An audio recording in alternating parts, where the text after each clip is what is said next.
Contoh, ini Pak Wandi.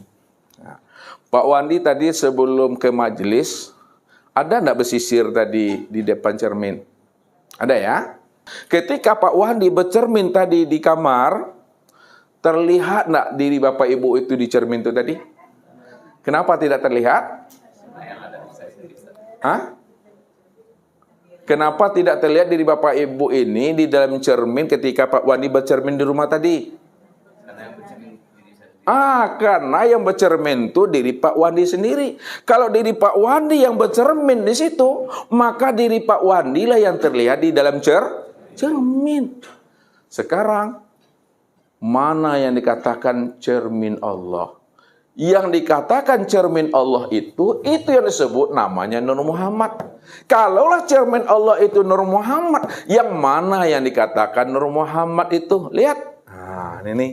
Agak tagak tinggal Ustaz. Nur Muhammad ini maknanya terang. Terang itu maknanya jelas. Jelas itu maknanya nyata. Nyata itu maknanya wujud.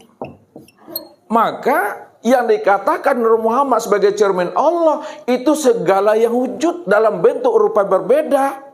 Rupa yang lain, nama yang berbagai-bagai, yang sudah nyata pada sekalian langit dan bumi ini. Sempurnanya pada diri Bapak Ibu. Itulah yang dikatakan namanya cermin Allah. Rupanya Nur Muhammad itu, jangan Bapak Ibu cari juga kemana-mana lagi. Karena dia sudah menjadi alam semesta. Kesempurnaan Nur Muhammad itu sudah sempurna pada diri Bapak Ibu, zahir dan batin. Rupanya mudah sekali mencari Nur Muhammad. Yang payah tuh mencari Nur Aini.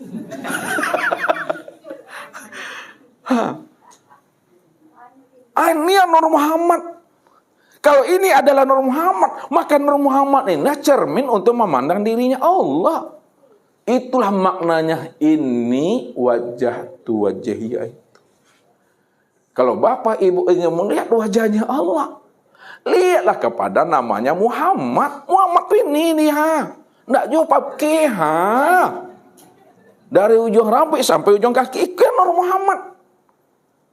Kalaulah dari ujung rambut sampai ujung kaki ini Nur Muhammad, hakikat Nur Muhammad itu adalah diri Allah. Kalaulah Nur Muhammad itu adalah diri Allah, Nur Muhammad itu yang Allah tuh. Patrikan itu jangan ditolak, jangan diingkari. Siapa yang menolak dan mengingkari, maka dia tidak lagi menjadi keluarga Tuhan. Tidak lagi dikatakan keluarga Rabbani, tapi keluarga syaitan. Itu patrikan.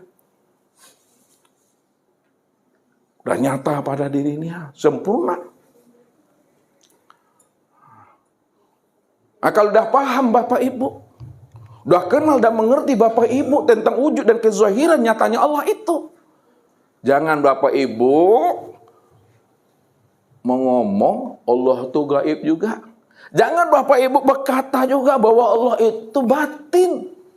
Allah itu dah terang, Allah itu dah jelas, Allah itu dah nyata. Nyata dan terangnya Allah itu pada segala yang ada nih.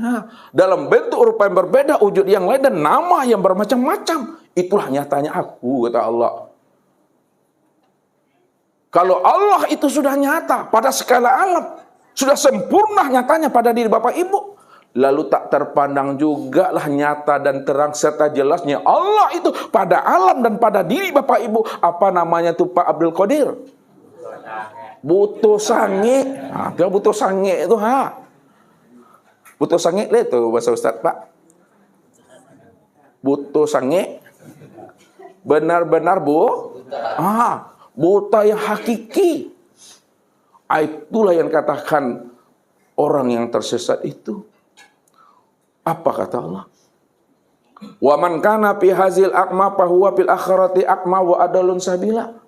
Barang siapa yang buta di dunia, aku pastikan dia juga buta di akhirat. Wa adalun sabilah, dialah orang yang tersesat. Tempat orang tersesat itu jelas adresnya. Jelas alamatnya neraka. Kalau Allah mengatakan orang yang buta di dunia adalah orang yang tersesat dan tempatnya neraka, Tentu Bapak Ibu berpikir, gunakanlah kecerdasan akal pikir dan rohani. Buta yang bagaimana yang dikatakan Allah, orang yang tersesat tempatnya neraka. Apakah buta yang ada di kepala ini atau butanya mata hati yang ada di dalam dada? Butanya mata hati di dalam dada. Apa ayatnya tuh mau? Pasti lupa tuh. Anis, kira-kira oleh nggak dapet ya? Marah mi ya. Coba bantu Ustaz, apa ayatnya?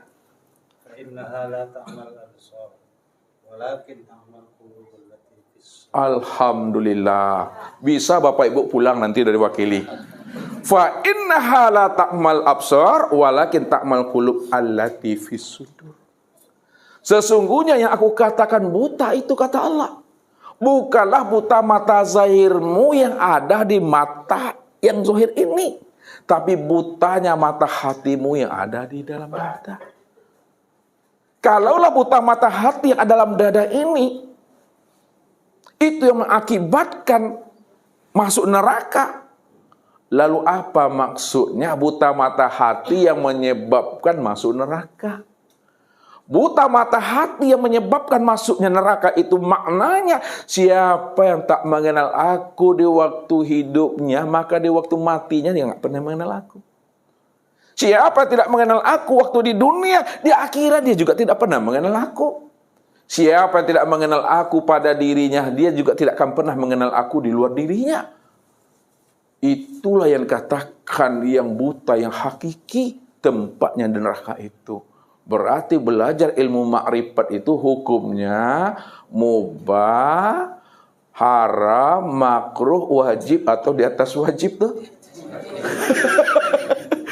Kalau ada hukum taklifi di atas wajib, ya, maka di atas wajib itulah belajar ilmu makrifat. Suatu contoh Bapak Ibu. Bisakah Bapak Ibu menemui seseorang, kalau seseorang yang Bapak Ibu temui itu Bapak Ibu belum mengenalnya? Tidak bisa. Takkan mungkin Bapak Ibu itu bisa mengenal Allah di akhirat kalau Bapak Ibu tidak mengenal Allah di waktu di dunia ini. Maka mengenal Allah, jangan tunggu mati dulu, jangan tunggu dikapani, disolati. Sebelum ruh itu melepaskan cangkangnya, sebelum diri ini dimandikan, sebelum diri ini dikafani, sebelum diri ini ditanam, wajib kita mengenal Allah sebelum habisnya usia umur kita meninggalkan alam dunia, dan sebelum ruh itu melepaskan akan cangkangnya. Berarti mengenal, berjumpa, melihat dan bertatap wajah dengan Allah itu waktu hidup atau setelah mati? Di waktu hidup. Kalaulah berjumpa, melihat dan menyaksikan Allah itu waktu hidup, maka tidak selama-lamanya orang yang mati secara syariat meninggalkan cangkangnya dia bisa mengenal Allah. Belum tentu. Belum tahu orang yang mati itu bisa dia menemui Tuhannya kalau dia di waktu hidupnya dia belum berjumpa dengan Tuhan. Wajib dipelajari itu. Ya. Kalau tidak dipelajari, masuk ke kamar mandi, tergopo-gopo, nyawa dia tergopo-gopo, mendudu-dudunya, tergelicik kaki itu terlantang, berpindah, di mana begini kok? Wajib tuh. Kalau kita kenal Allah waktu hidup di dunia ini, samakah Allah yang kita temui nanti di akhirat dengan Allah di dunia ini? Sama. Samakah Allah yang kita temui waktu di dunia ini dengan yang di barzah itu nanti? Sama. Kalau sama yang mana samanya tuh Pak? Yang mana yang samanya maksudnya tuh? Ketika Bapak meninggal, ya, Allah yang Bapak temui nanti di waktu meninggal tadi di barzah itu sama nak dengan Allah yang Bapak jumpai waktu hidup tuh? Sama atau tidak? Ustaz pelan-pelan sikit ya. Samakah Allah yang Bapak temui nanti di waktu meninggal dunia dengan Allah yang telah Bapak jumpai waktu hidup nih? Sama. Kalau sama, maksud yang sama itu yang mananya? Allah yang mananya? Maksudnya roh. Roh. Roh yang ada pada diri kita. Roh yang ada pada diri kita. Berarti pada diri sendiri. Rupanya Allah yang kita jumpai nanti di barzah dengan Allah yang kita jumpai sekarang waktu itu tuh sama, tiada lain diri sendiri. Hah? Wallahu nafsiyun wa ana nafsahu wujudahu. Allah tuh diriku inilah zahir nyatanya diri Allah. Disitulah dikatakan zahirun Rabbi fi batni abdi. Zahirun Rabbi fi batni abdi. Zahirnya Tuhan itu pada batin hamba. Apa maknanya zahirnya Allah, nyatanya Allah itu pada batin hamba? Ketika alam telah hapus, makhluk telah hapus dalam pandang hati, maka ketika itulah betul-betul zahir dan nyatalah Allah itu senyata-nyatanya pada alam dan pada makhluk itu. Maka pandangan yang putus itu adalah pandangan yang telah mampu memandang Allah yang sudah nyata pada alam dan sudah nyata pada makhluk itu. Disitulah rahasianya, ala innahu bikulli syai'in muhit. Ketahui wahai tajalli, rahasia diriku, kata Allah. Diriku ini sudah wujud dan telah nyata. Wujud dan nyataku sudah meliputi segala alam. Karena aku hakikat alam itu, kata Allah. Aku hakikat makhluk. Akulah hakikat segala sesuatu. Kalau Allah menjelaskan, mengatakan dirinya, la ilaha illahu kullu syai'in halikun illa wajhahu.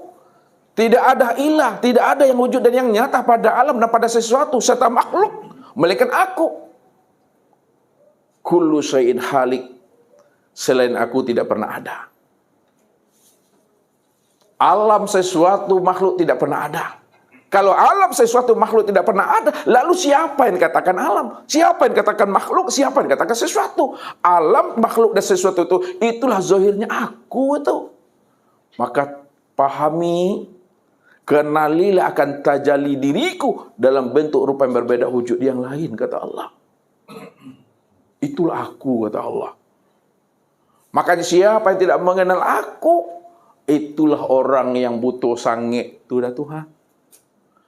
Ya, kopiah lah batonggon ya tika palo gua. Batonggon lah itu ibu-ibu. Ibu Siti lah itu batonggoan. Pasti tak paham ya.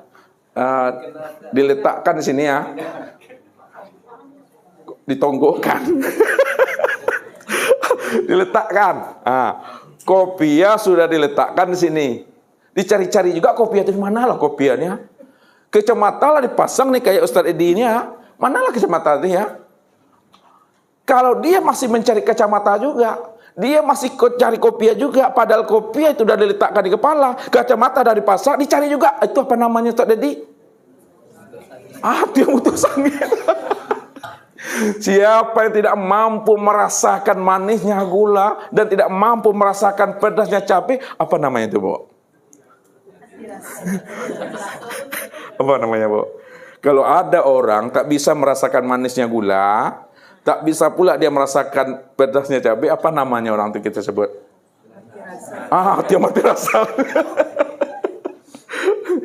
Orang yang tak mampu merasakan kehadiran dan kedekatan Allah itu yang sudah wujud menjadi rasa dirinya, tak tahu dia yang hayat itu pada dirinya siapa, itu yang mati rasa tuh. Makanya supaya tidak mati rasa, baca kuah. Kuah apa coba kuah? Rasu dibawa naik, pareso dibawa turun, rasu dan Allah dirasukan. Kalau Bapak Ibu tak paham, khusus Pak Azam dan Ibu Siti, tanya sama Pak Ardi. Itu mesti tahu rasa. Mana yang dikatakan rasa? Lihat.